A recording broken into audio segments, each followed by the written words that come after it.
Hi Mina, et c'est parti pour la partie 2 du top 25 des school shoujo animés. Si vous aimez la vidéo comme d'habitude, n'hésitez pas à la liker et à vous abonner à la chaîne.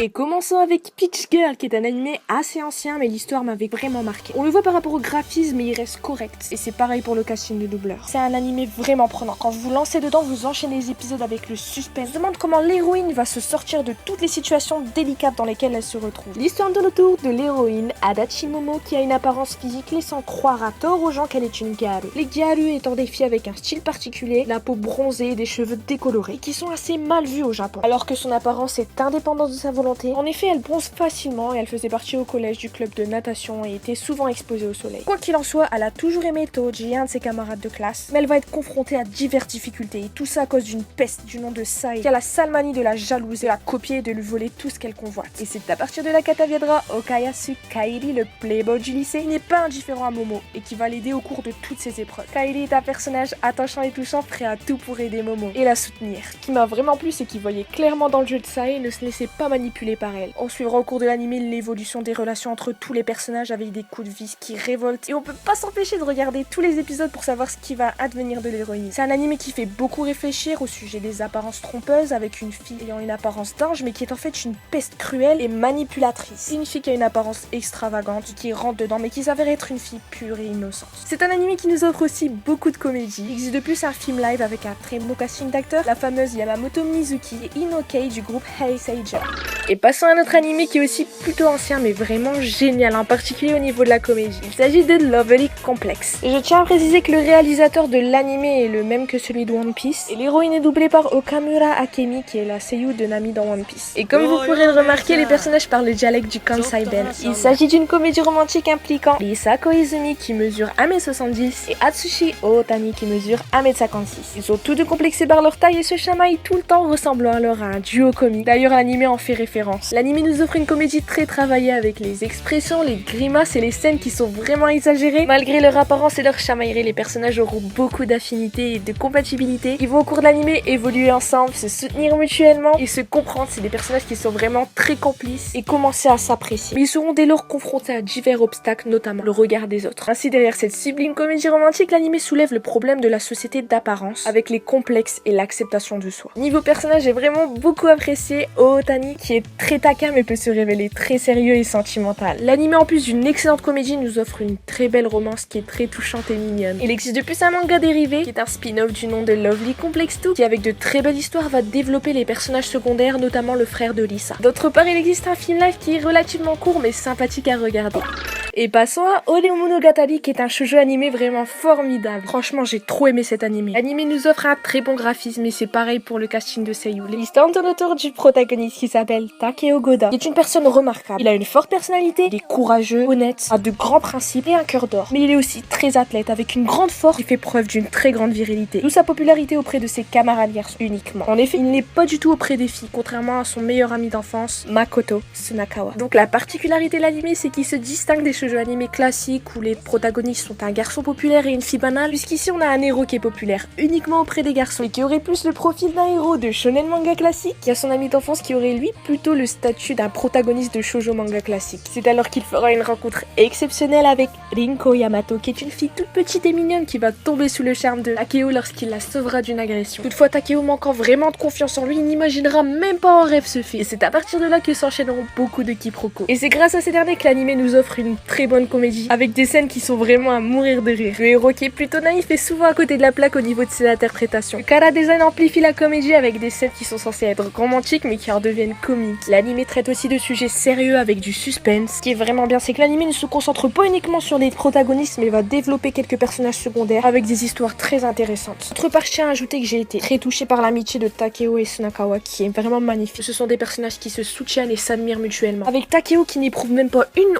once sens de jalousie vis-à-vis de Tsunakao, alors que ce dernier a été toujours privilégié par rapport à son apparence physique, ce qui a entraîné le fait que Takeo se retrouvait souvent mis de côté. D'autre part, il existe un film live que j'ai aussi apprécié, avec la fameuse Nagano Mei dans le rôle de Rinko Yamato et Sakaguchi Kentaro dans le rôle de Tsunakawa. Et repassons à un animé qui est plutôt ancien, du nom de Aishiteruse Baby, qui est un animé sensationnel et très touchant. Son ancienneté se voit par rapport au graphisme, au bruitage et au ST, mais il reste de qualité. L'histoire tout autour du protagoniste, un lycéen du nom de Kippei, qui est insouciant, playboy, mais qui va très vite voir sa vie basculer. Il devra s'occuper de la fille de sa tante, Yuzuyu, qui a été abandonnée par sa mère dont le mari est décédé, donc vous voyez c'est assez tragique. Kippei devra alors l'amener à l'école, lui faire ses bento, être à l'écoute, ça va le conduire à se responsabiliser. Et l'anime nous fera alors découvrir plusieurs de ses facettes. Il va se donner à fond pour son rôle de tuteur. C'est un personnage vraiment adorable et touchant. Ce qui est Yuzuyu, c'est un personnage qui est très jeune et se contente de peu, c'est vraiment un personnage qui est émouvant. Elle sera de plus au cours de l'anime soumise à des pressions psychologiques. La psychologie autour des personnages est vraiment le point fort de l'anime, avec la plupart des personnages qui cachent des faiblesses qu'on va découvrir au cours de l'anime. On aura en effet le développement des personnages secondaires avec des histoires émouvantes. L'anime nous offre une belle romance mais aussi de la comédie appuyée avec l'insouciance de Kippei et aussi la famille élargie de ce dernier. C'est vraiment un anime qui transmet beaucoup d'émotions, avec des histoires très touchantes qui ne sont pas forcément axées sur les protagonistes mais aussi sur leur entourage. Malheureusement, il n'existe pas d'adaptation en film live de cet anime, mais je vous conseille le film coréen Baby on Eye, dont le scénario est très similaire, c'est-à-dire qu'on a un garçon qui est insouciant et qui va du jour au lendemain se retrouver à s'occuper d'un bébé.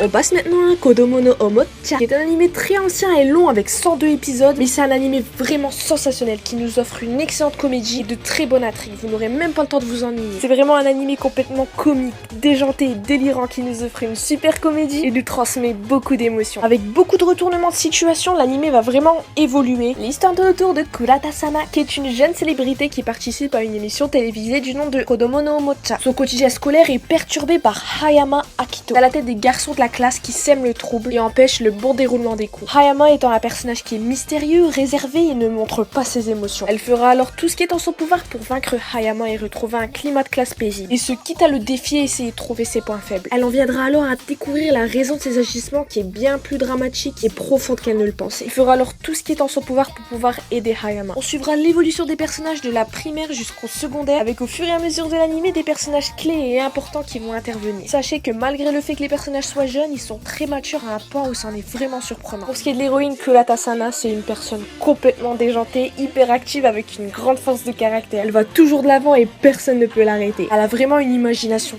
débordante et c'est vraiment le pilier de la comédie de l'anime qui tourne tout en dérision. Même si l'anime traite de sujets sérieux tels que les problèmes familiaux en tout genre, le divorce, l'adoption, les décès, les enfants orphelins, les relations de tension entre les familles, le drame ne va en aucun cas faire ombre à la comédie. En effet, l'anime va traiter de sujets sérieux avec un bon équilibre entre la comédie et le drame. Il ressemble beaucoup à Gaku Enali sur certains aspects, avec des relations profondes et de confiance qui vont se construire au fur et à mesure de l'anime. Et aussi une très belle romance, avec les personnages secondaires qui sont vraiment très importants et qui seront tous développés à un moment ou à un autre de l'anime. D'autre part, il existe un crossover entre les mangas Kodomo no Omocha et Honey Beater, dans lequel on aura un aperçu de la vie adulte de Sana et Hayama. Et revenons-en aux animés récents avec Itsudatte Bokura no Koi wa Jusenshi datta, qui est assez court avec 6 épisodes mais satisfaisant, nous offrant un très beau graphisme et un excellent casting de doubleurs qui est vraiment au top. Avec le fameux Kaji Yoki et Kamiya Hiroshi, on a une très belle romance adorable entre les protagonistes Aida Mio, qui fait partie du club d'art, et Serizawa Haruki, faisant partie du club de cinéma. On aura une belle petite histoire et intrigue qui sont travaillées et vraiment loin d'être superficielles, avec qui plus est de la psychologie autour des personnages. On a aussi des personnages secondaires attachants qui auront une certaine importance, mais qui seront beaucoup plus développés dans les films d'animation. En parallèle, Zutto Mae kara Suki deshita et Suki ni naru sono shunkan wo, avec des belles petites histoires de cœur entre les autres personnages qui apparaîtront au cours de l'anime. D'autre part, je tiens à préciser qu'il faut savoir que les deux films d'animation et l'anime sont basés sur des clips musicaux Vocaloid illustrés par Honeyworks, qui est un cercle de Vocaloid ayant créé divers albums, clips animés, illustrés, et même composé des openings d'animés tels que Naruto, Gintama ou Brothers Conflict. Ils détiennent d'ailleurs une chaîne YouTube. L'anime est en fait l'adaptation des chansons Vocaloid créées par Honeyworks du nom Hatsukoi no Ehon et Ippun Ichibyo Kimi to Boku no. Et passons maintenant à les Jiro Days. C'est un anime avec des épisodes de 12 minutes qui est reposant et se regarde vraiment bien. Il nous offre un bon graphisme et un très bon casting de doubleurs qui nous ont fourni fournit une très bonne interprétation des personnages. L'anime tourne autour de 4 lycéens aux personnalités diversifiées. En gros, on a l'enjoué mignon, le playboy, le sadique à l'apparence d'ange et l'introverti. C'est un slice of life, c'est-à-dire qu'on suit le quotidien de ces lycéens avec une comédie rafraîchissante, ainsi que leur histoire de cœur. En particulier, le protagoniste Natsuki va commencer à s'intéresser à Kobayakawa Anna, qui est une jeune fille calme et introvertie. Elle a été prévenante vis-à-vis de ce dernier lorsqu'il était en plein chagrin d'amour suite à s'être fait larguer. Ses amis vont donc l'aider à se rapprocher d'elle, ce qui va conduire à l'apparition d'autres personnages, notamment de Mari, une amie de cette dernière, qui déteste les garçons et qui est connue pour avoir un sale caractère, ainsi que beaucoup d'autres personnages. Il y aura des couples originaux avec des personnalités parfois opposées, et le développement des personnages secondaires avec certains pouvant rencontrer divers problèmes ou difficultés, ainsi que l'évolution de certains d'entre eux. On a une amitié qui est touchante avec les personnages qui vont se soutenir, mais aussi une bonne comédie avec la naïveté de Natsuki et ses amis qui aiment beaucoup le taquiner. En tout cas, c'est un anime qui nous fait passer un bon moment, avec le quotidien de lycéens et une touche de romance, amitié et comédie. D'autre part, il existe un film live avec un bon casting d'acteurs, notamment le fameux Nakagawa Taichi dans le rôle de Matsune. Et voilà Mina, c'est comme ça que cette vidéo se termine. J'espère sincèrement qu'elle vous aura plu et que j'aurai pu vous faire découvrir des animés que vous apprécierez. La prochaine et dernière partie sortira prochainement. D'ici là, je vous dis, Soreja, mata ne minna.